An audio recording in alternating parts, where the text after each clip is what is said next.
St. Charles County Police are investigating an overnight break-in at the Bogey Hill Apartments. Police are gathering interviews and evidence on the scene. From trivia questions to the photo booth and the silent auction, everyone will leave tonight's Think Pink event thinking pink. If you think you're getting snail mail now, wait till this January. The federal government is planning on closing 82 post offices across the U.S. Hospitals across the nation, like St. Joseph's, are quickly preparing for Ebola outbreaks. So far, there have only been 3 confirmed cases of Ebola within the U.S. Reporting live for LUTV News, I'm Whan. Bridging the gap of drug education from the DARE program to when teens enter high school has been a challenge. Middle school students face more peer pressure than any other age group and are more vulnerable to experiment with drugs. Over 4 million Americans have admitted to trying heroin at least once in their lifetime. Out of those 4 million, nearly 23% of the users are now addicted to heroin and rely on it every day. The St. Charles County Treatment Court, the Prosecuting Attorney's Office, and the Drug Task Force hosted the first annual Teen Drug Summit in hopes of preventing teen drug abuse. We want those kids to go back to their schools and basically to carry with them the message that heroin is just not okay. Teenagers often face stressful situations at school or fall victim to bullying. The St. Charles Drug Administrator, Julie Seymour, explains why parents need to talk to their children daily about what's happening at their school. The majority of the people coming into our program are using marijuana and alcohol in 5th, 6th, 7th grade, and then a lot of them are moving on to heroin when they're turning into their teens. Over 300 middle school students from 18 schools came together to listen to recovering addicts and those who have lost family members to drug use. 2 middle school students explain how the summit influenced their lives. Doing drugs and all this stuff has a real effect on not only your life, but everybody else around you, and that you really shouldn't do anything.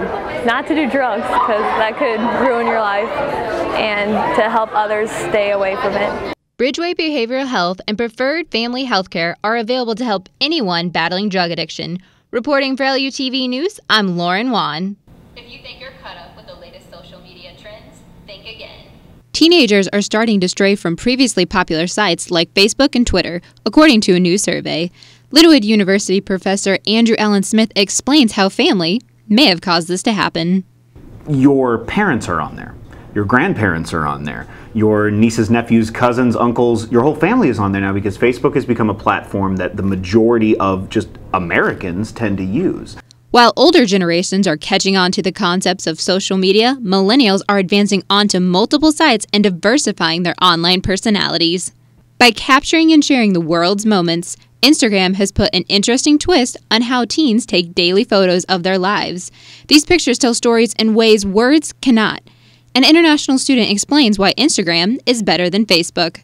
All you see is advertising. For me, Instagram is more personal. I can go there and I don't have to be like checking out McDonald's or like Reebok or stuff. And I also in Instagram have my closest friends. I don't follow everyone. And on Facebook it's like more my family, my friends, everybody. The second site gaining popularity has been Pinterest. Pinning your interests such as shopping, cooking, and home improvements for later usage has become a trend for everyone. Linwood University professor Jay Radican explains how he got the idea from his wife.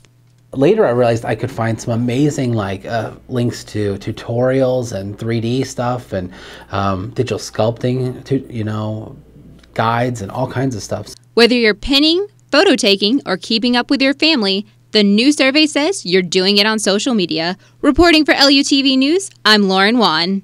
Here we go. This is Gone Viral 90s. Nearly 200 people attended the Think Pink Trivia Night hosted at the Foundry Arts Center in St. Charles Friday night. Over $10,000 were raised by local radio stations to benefit the Fleur-de-Lis Cancer Research Fund. With a small but successful staff, one surgeon explains who this fundraiser will affect. I'm actually the only breast surgeon at St. Louis University, so my job is to do all operations that involve either non-cancerous breast diseases or those women with cancer. From trivia questions to the photo booth and the silent auction, everyone will leave tonight's Think Pink event thinking pink. Attendees enjoyed listening to the night's MC, Y98 Guy Phillips, as he quizzed everyone over sports, classical commercials, and cancer statistics. During one round of competition, participants had to answer the questions by either putting their hands on their head or their hips.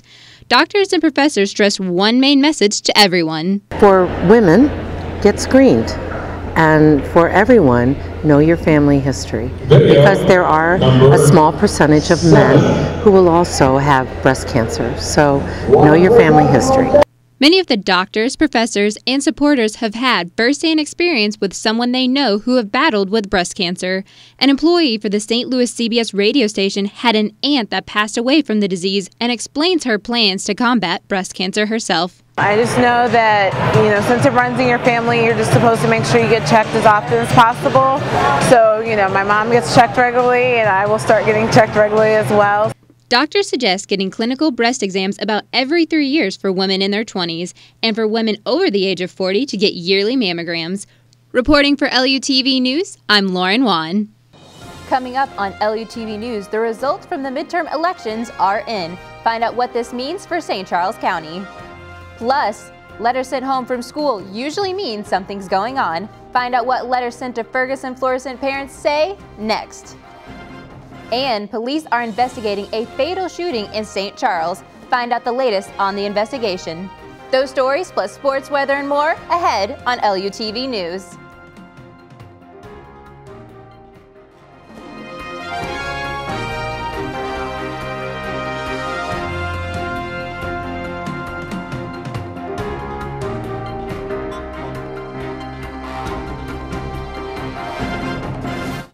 Welcome to this edition of LUTV News. I'm Lauren Whan. The grand jury in the Michael Brown case is hearing new evidence. A private forensic pathologist testifies Thursday. Brown's family feels a private autopsy was necessary because they believe local investigators are too close to police and prosecutors. The grand jury will likely make a decision later this month on whether or not to charge Officer Darren Wilson in the shooting of Brown that occurred on August 9th. Police are investigating after recovering nearly 400 guns in Waynesville, Missouri on Friday. Richard Jensen was arrested on the scene for unlawful possession of a firearm. The Pulaski County Sheriff's Department searched Hilltop Motors as a part of the murder investigation. An 82-year-old disabled Navy veteran was robbed and beaten to death in his home last month. 40 of those guns have been confirmed stolen and illegally modified. St. Louis Police Chief John Belmar talked about the no-fly zone over Ferguson Monday. Belmar said officials did not restrict airspace to block out media coverage of the protesters. Rather, he said it was for safety. He reasoned that commercial airplanes were at a safe altitude to fly. Although it was not safe for police planes to fly, he said they had a duty to the officers on the ground. The Secret Service is under fire after a number of recent security breaches. Lawmakers questioned Secret Service Director Julia Pearson for over 3 hours Tuesday. The Washington Examiner and the Washington Post reported another breach Pearson neglected just hours after the House hearing. A House committee chairman is calling for an independent commission to do a top-to-bottom review of the agency. Snow may not appear in the forecast yet, but MoDOT is getting ready. MoDOT will hold a statewide drill on Wednesday, testing their readiness for the upcoming winter weather. Over 3,500 employees are involved in MoDOT's winter operations. This drill will ensure that all employees know their role when inclement weather hits. Employees will have to react to a simulated forecast of significant snowfall across the entire region and react accordingly.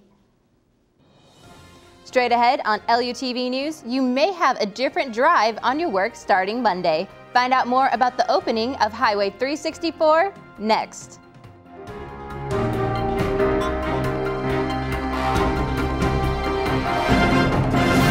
The Obama administration is telling the United Nations that a ban against torture will apply to prisoners held by the U.S. overseas.